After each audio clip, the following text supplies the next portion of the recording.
Bismillahirrahmanirrahim. Assalamualaikum warahmatullahi wabarakatuh.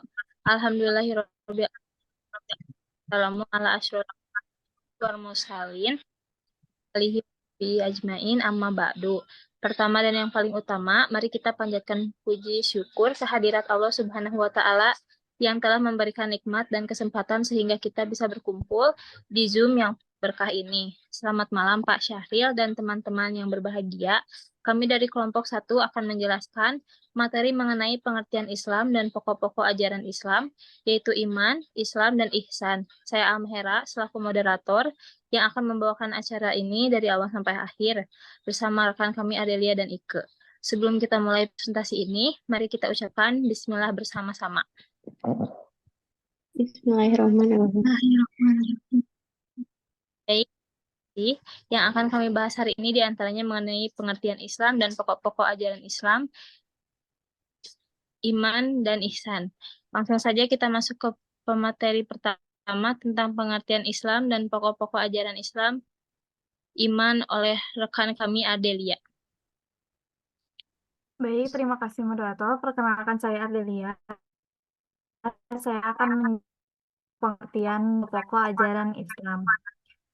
Menurut etimologi, Islam berasal dari bahasa Arab, terambil dari asal kata salima yang berarti selamat sentosa. Dari asal kata itu dibentuk kata aslama yang artinya memeliharakan dalam keadaan selamat sentosa dan berarti juga menyerahkan diri, tunduk, patuh, dan taat. Al-Quran sudah memberikan tempat bagi pengertian Islam. Islam adalah nama yang diberikan oleh Tuhan sendiri. Banyak ayat-ayat Al-Quran yang menyebutkannya antara lain, Inna dina indallahi al-Islam, yang artinya sesungguhnya agama yang diridhoi di sisi Allah hanyalah Islam. Quran Surat Ali Imran ayat 19.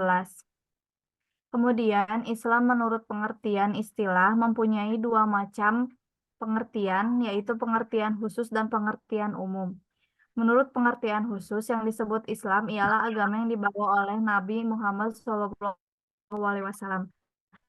Sedang menurut pengertian umumnya, Islam ialah agama yang dibawa dan diajarkan oleh semua Nabi atau Rasul Tuhan yang pernah lahir di berbagai masa dan tempat, sejak Nabi atau Rasul yang pertama sampai yang terakhir.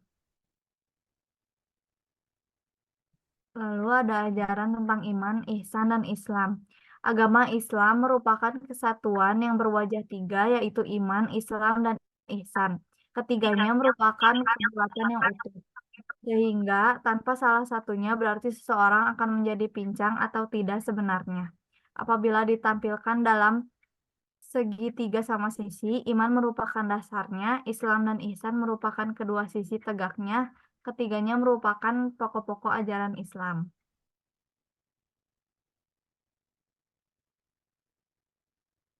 Yang pertama ada iman.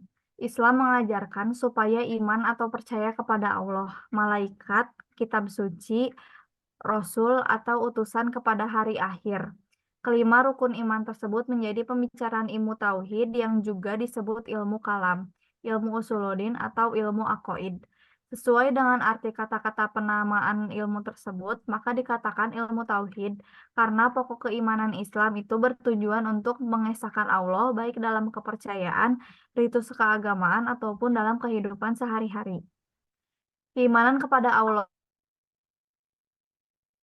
Esa menurut Rashid Ridho merupakan rukun awal yang penting agung bagi agama-agama yang diturunkan kepada semua rasul. Oleh karena itu, masalah penegasan Tuhan ini, pengesaan Tuhan ini selalu diulang-ulang penekanannya dalam Al-Quran, baik pengesaan Allah dari segi uluhiyahnya atau dari segi rubiyahnya.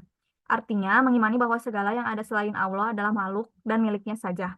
Dan pengesaan Allah tentang takdir, penciptaan, dan tasyri agama tidak mencari wasilah dan syafaat dari apapun di dalam berdoa dan beribadah. Keimanan kepada para malaikat merupakan pokok keimanan dalam Islam. Yang kedua, ada berbagai nama malaikat disebutkan dalam Al-Quran, seperti Jibril, Mikail, Israel, dan seterusnya. Malaikat yang dicipta dari nur atau cahaya dapat menyamar berganti rupa seperti manusia.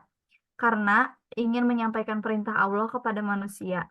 Jadi seolah sebagai perantaraan Allah, juga sebagai utusan yang tidak memerlukan makan, minum, dan tidur, serta bersifat maksum atau terjamin dari perbuatan maksiat. Mereka selalu beribadah atau tunduk kepada perintah dan kehendak Allah. Keimanan pada para nabi dan rasul dengan Nabi Muhammad sebagai nabi dan rasul penutup adalah pokok keimanan yang diperintahkan dalam Al-Quran. Nabi menurut ajaran Islam adalah manusia biasa yang menerima wahyu atau petunjuk Allah. Keimanan kepada kitab yang dimaksudkan karena Allah telah menurunkan beberapa kitab kepada para rasul atau nabi yang merupakan kumpulan wahyu ilahi. Kitab-kitab itu memuat perintah-perintah Allah, larangan-larangannya, serta hidayah-hidayahnya yang sangat perlu untuk dijadikan pedoman bagi manusia dalam menjalankan agama dan hidup serta kehidupannya. Keinginan pada hari kiamat beserta proses yang berkaitan dengan kehidupan akhirat seperti hari kiamat, perhitungan amal, surga dan neraka yang merupakan pokok ajaran Islam. Baik, terima kasih. Dilanjutkan pembahasan materi mengenai pokok-pokok ajaran Islam, Islam dan Ihsan oleh rekan kami Ike. Baik, terima kasih moderator. Perkenalkan saya Ike. Saya akan menjelaskan tentang pokok-pokok ajaran Islam, Islam dan Ihsan. Selanjutnya yang kedua yaitu Islam. Islam yang berarti penyerahan diri adalah merupakan manifestasi formal dari iman. Islam merupakan 5 tiang utama yaitu syahadat, sholat, zakat, puasa, dan haji. Apabila iman dipandang sebagai ruh agama, maka kelima sendi Islam ini adalah tubuh jasmaninya. Berarti dengan iman dan Islam ini adalah wujud agama telah utuh dan konkret. Syahadat yang merupakan rukun Islam yang pertama cukup singkat, sederhana dan jelas serta tidak bertele-tele.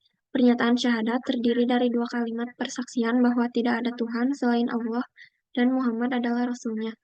Salat yang merupakan rukun Islam yang kedua merupakan sarana untuk mengingat Allah di samping sarana yang lain. Dalam beberapa riwayat hadis, salat dikatakan diantaranya sebagai tiang agama. Barang siapa mendirikan salat berarti menegakkan agama. Salat yang tepat pada waktunya merupakan amal yang utama dalam Islam. Salat merupakan amal perbuatan yang pertama kali diperiksa nanti pada hari kiamat. Salat 5 waktu sehari semalam meliputi salat subuh, zuhur, asar, maghrib, dan isya.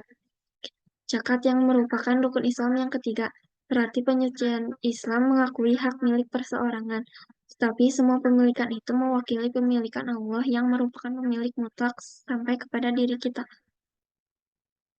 Kita pun menjadi miliknya. Dengan ini Islam mengajarkan bahwa di dalam harta kekayaan ada bagian yang harus diberikan untuk kepentingan kekayaan, ada bagian yang harus diberikan untuk kepentingan orang lain yang berhak yang telah ditetapkan secara rinci baik dalam Al-Quran atau Al-Hadis. Puasa merupakan rukun Islam yang keempat. Puasa atau saum ditetapkan sebagai kewajiban bagi orang Islam dalam puasa Ramadan. Ramadan adalah nama suatu bulan penanggalan Islam. Puasa diwajibkan untuk menguji ketakwaan seseorang sekaligus memperbangun. Karena puasa memang hanya akan kuat dikerjakan jika dilandaskan dengan penuh sabar dan dilandasi oleh ketakwaan. Haji merupakan rukun Islam yang kelima yang merupakan kewajiban yang cukup dikerjakan sekali selama hidup setiap muslim. Tujuan pokok dari perjalanan haji itu adalah untuk mempertinggi rasa pengabdian kepada Allah dan kepada kehendaknya. Di samping juga mempunyai manfaat lain yang cukup banyak. Dan yang ketiga yaitu ihsan. Ihsan berasal dari kata husnun yang berarti bagus, indah dan baik.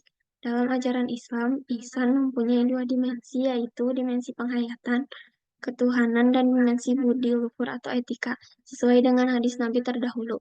Nabi menjelaskan ihsan dengan membangkitkan perasaan seseorang muslim dalam pengabdiannya kepada Tuhan dengan penggambaran seolah-olah kita melihat Allah dan jika tidak melihatnya maka sesungguhnya Allah melihat kita.